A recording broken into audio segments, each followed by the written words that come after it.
The floods of June 2006 struck the Mohawk Valley without warning, with devastating effect. In the tiny village of Fort Plain, as in many small communities declared disaster zones throughout New York, a rural preservation company sprang into action to help the victims.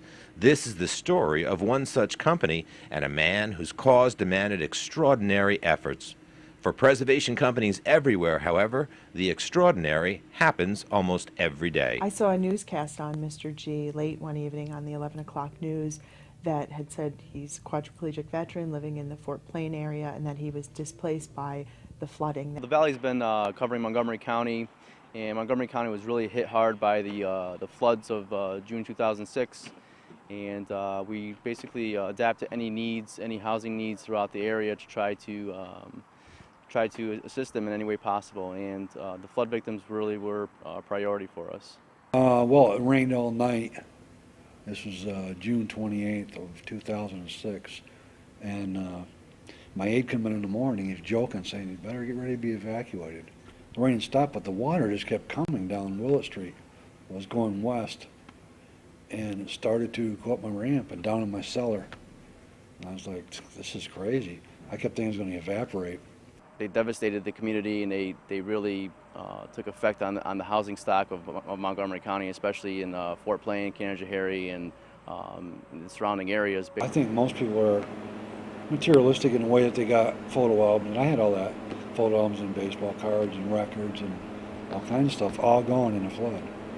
The Valley Rural Housing Corporation basically solicited anybody that was affected by the floods, and Mr. G happened to be someone that submitted an application, and he was one of our highest priorities. For the government really to almost, seems to me, to stop what they do every day and say, this is what we're going to do for you, and we're going to do this and do that, and they did it.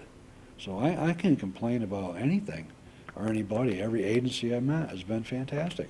Well, all state and federal agencies work together to provide funding to be able to assist. Each had a component of the project. FEMA assisted with the demolishment of the home. DHCR provided funding for the purchase of the home, site work, and engineering. Chazen Engineers provided the design of the foundation. B&B Foundations provided the foundation work, and they did a lot of extras, and they did it at a very reasonable cost. The unique thing about the Valley and other rural preservation companies is that they have the ability to not only shepherd the state's resources and DHCR resources, but they have the relationships with contractors, with individuals on a local level, and out of the goodness of their heart, they provide many of the added extras that really make a house a home. It's a great thing for our community that Emory is coming back to the community, and it's a great asset what you've done by replacing the home which has been here, was here. A year ago we were standing in 6 feet of water where we are right now, and it's great to have the community coming back together and prospering. New York State Association for Affordable Housing stepped up, even with all of the different funding sources coming from different governmental agencies, there were gaps in the financing.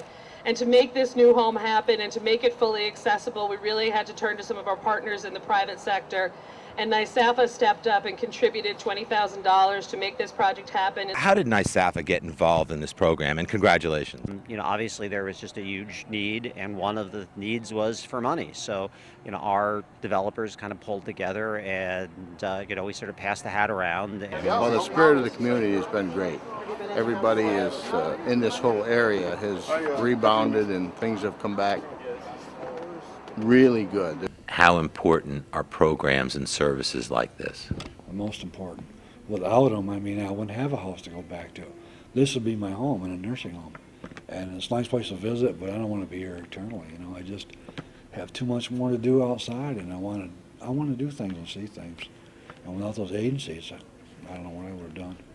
Our local partners, like the Valley Rural Preservation Company, are just incredible.